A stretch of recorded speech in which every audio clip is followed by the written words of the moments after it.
Senator Anjo Trillanes, sir. Maganda umaga po sa inyo, Sen. Good morning, Sen. Maganda umaga po sa inyo, Lakay Deo at Sister L at sa ating mga viewers. Ayan, Senator Trillanes, sir, kanino mga bubit mo nakuha yung mga impormasyon na napaka-explosive Yung naman, ha? Mga datos. Oo, although na sinasabi ni Kong Bong Suntay kanina, hearsay daw yung iba. Pero yung iba ay kinonfirm ng AMLAC. Ayan, paano na ako itong mga ganitong detalye, Senator Trillanes, sir? Well, ito po ay binigay sa atin nung mga whistleblowers back in 2016, no? So una ko pong nilabas yan doon. Tapos doon pa lang nakumpirma na yan at inamin na po yan mismo ni Duterte yung accounts na yan. So ando doon sa video yung pag-amin niya. Pero ang hindi niya inamin yung halaga ng pumasok doon. So base nga doon sa pagsusuma namin, 2.4 billion pesos ang pera ni Sara Duterte at ni Digong dun sa joint account nila. At ito po ay kinumpirma kahapon ng AMLAC. Tapos bukod po doon ay prinisenta ko rin po yung mga manager's checks na nakuha ng bawat miyembro ng Duterte family, no? Si Digong, si Sara, Tulong, Baste, Hanilet, joint with Kitty Duterte, na total 181 million pesos galing sa drug lord na si Sammy Uy. Kaya ito po, hindi nila maikaila kasi galing sa account ni Sammy Uy, binigay sa kanila yung cheque, nasa pangalan po nila individual So, tapos kinumpirma din po ng AMLAC yung kay Sara Duterte kasi yung kay Sara Duterte lang yung dala nilang mga dokumento.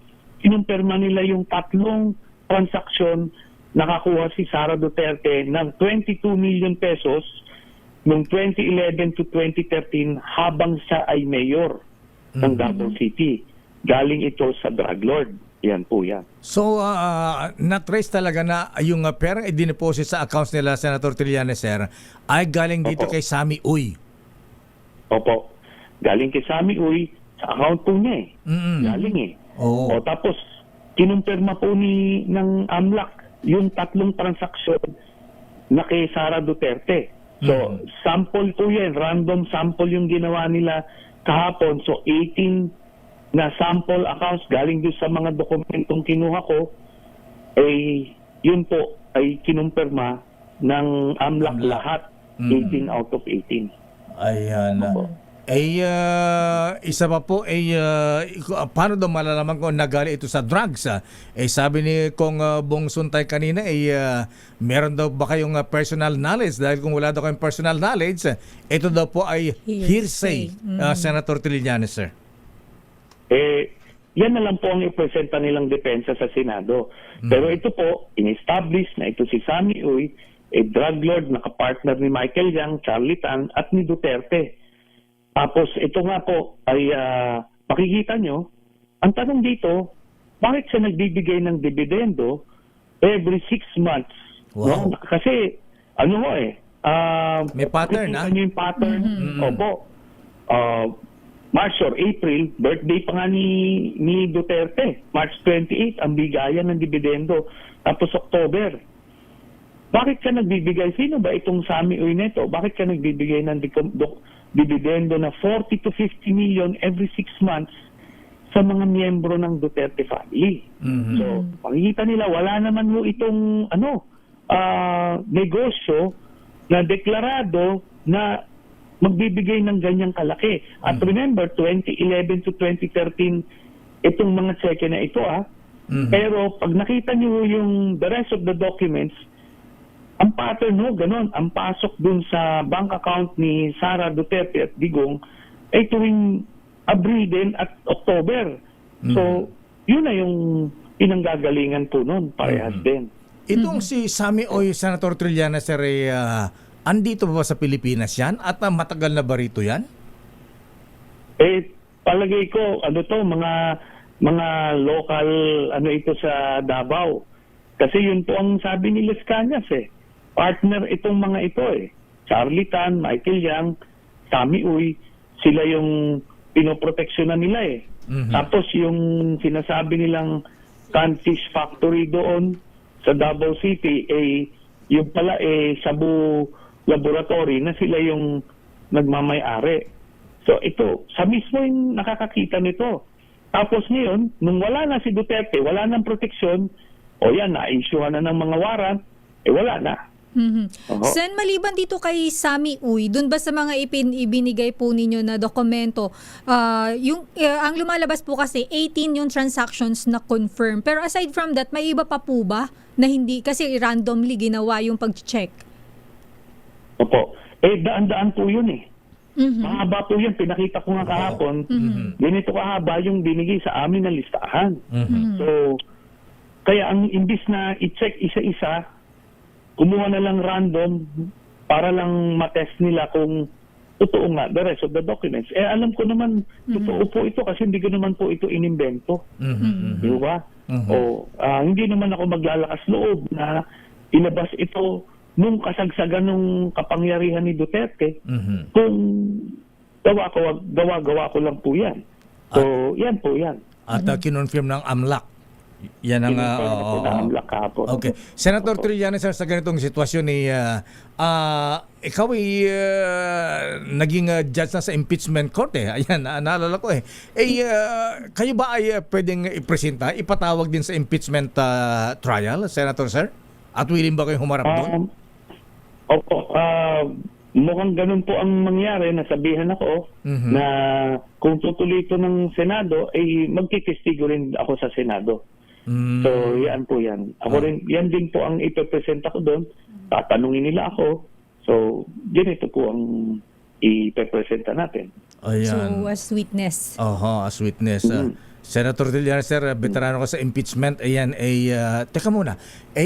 Kayo daw po ay presidential wannabe destroyer.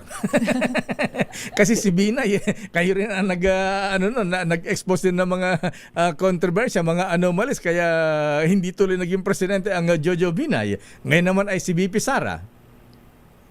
Ganito naman po, itong pag-i-expose ko po na to, ito ang paraan ko pagmumulat ng mga kababayan natin. Di ba, kagaya ng kay Binay noon, nilalabas ko po, ito, kayo yung maghuhusga. Di ba? Yung kay Digong na, inipresenta ko, ayaw nila maniwala nung panahon na yun, di yan po ang nangyari. O ngayon po, ito, mas maaga-aga, sana naman, ito na maliwanag po yan. Kung ganyan pa rin pipiliin natin, para na tayo naghahanap ng batong pupukpok sa ulo natin.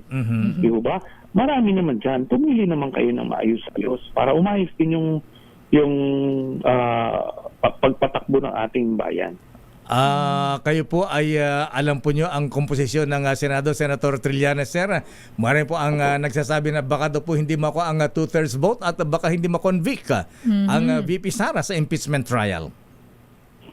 Yan din po ang sabi nila noon doon sa kay Chief Justice Corona nung nagsisimula.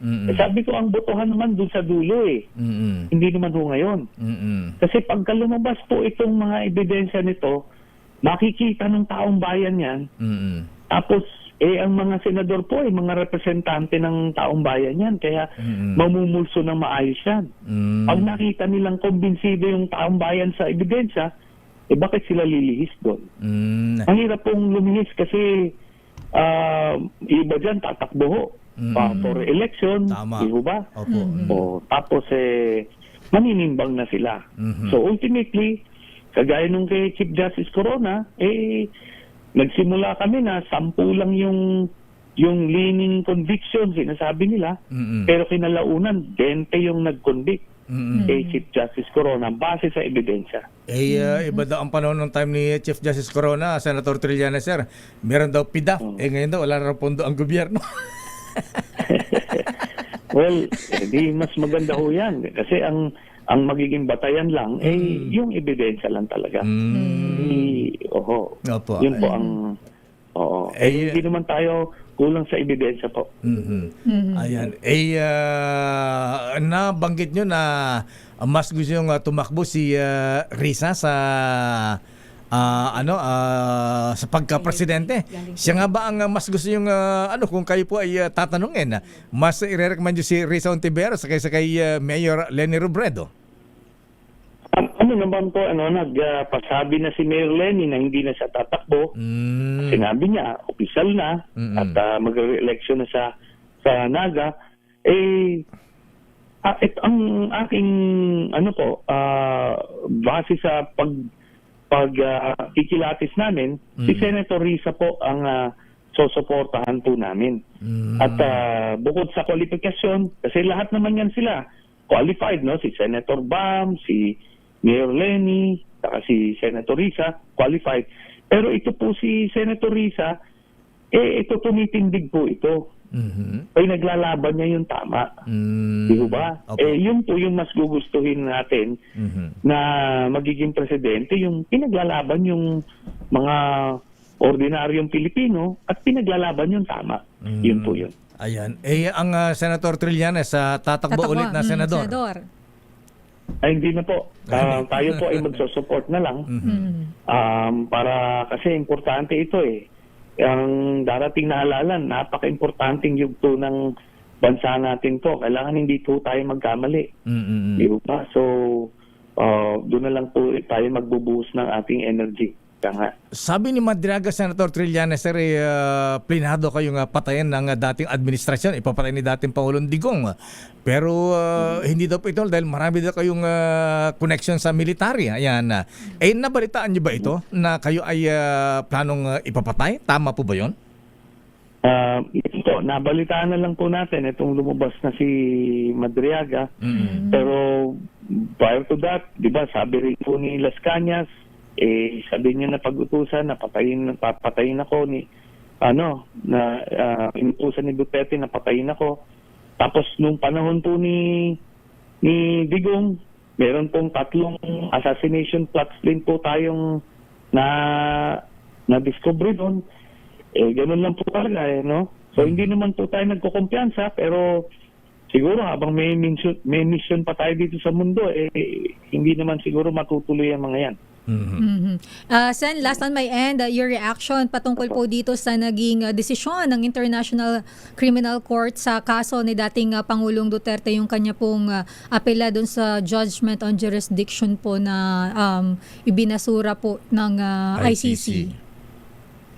Hindi naman po tayo nagugulat dun sa desisyon na yan kasi pang-4 na beses na nilang challenge yung jurisdiction, So, pero ngayon po, natuldukan na yan. Hindi na po nila ulit pwede pang i-questionin yung jurisdiction. So, tapos na yan. So, magandang development yan. Pero within the coming days po, ay lalabas na rin yung desisyon ng ICC tungkol doon sa confirmation of charges. At pagka ito ay na-confirm, dediretso na po ito sa trial sa September siguro or October. Kaya yun po ang abangan natin. Within the next few days na po rin yan mangyayari. Yung mga witness, Sen, na nandun doon, nandun pa rin po ba or pupunta sila doon kapag nag-start na yung trial? Marami pong witnesses na nandun doon na. Marami pa pong witnesses na nilalabas ng bansa. At meron din pong mga witnesses na dito na lang mangyari parang online. Na testimony.